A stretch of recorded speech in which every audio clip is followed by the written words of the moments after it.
काही दिवस हे फक्त दिनदर्शिकेतले असतात, पण काही दिवस हे परमेश्वराच्या कृपेचे प्रतीक बनतात. आजचा दिवस त्याच दिव्य क्षणांपैकी एक आहे. परमपूज्य रामानंदाचार्य नरेंद्राचार्य स्वामी महाराजांचा पवित्र जन्मदिन. गुरुदेव, तुमच्या जन्मानं भक्तीला नवा अर्थ मिळाला. तुमच्या वाणीनं लाखो लोकांच्या अंतःकरणात श्रद्धेची ज्योत पेटवली.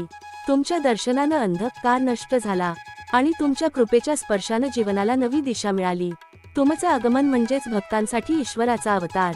तुम्ही आम्हाला शिकवलं, भक्ती म्हणजे विनम्रता, सेवा म्हणजे साधना आणि गुरुचरणांशी जोडलेलं जीवन म्हणजेच मोक्षाचा मार्ग.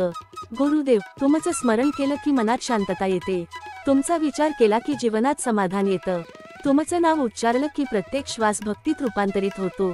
तुम्ही आम्हाला शिकवलं की गुरु म्हणजे दिशा, गुरु म्हणजे दीप, गुरु म्हणजे त्या अंधारातला उजेड जो आत्म्याला परिपूर्ण करतो.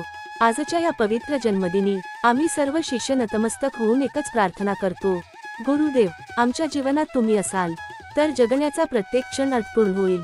तुमचा आशीर्वाद आमचं कवच बनो, तुमची कृपा आमचं रक्षण करो आणि तुमची शिकवण आमचं जीवन मार्गदर्शक बनो. गुरुदेव, तुम्हाला दीर्घायुष्य लाभो. तुमच्या वाणीनं जगातील प्रत्येक आत्मा जागृत होवो आणि तुमच्या कृपेचं तेज सर्व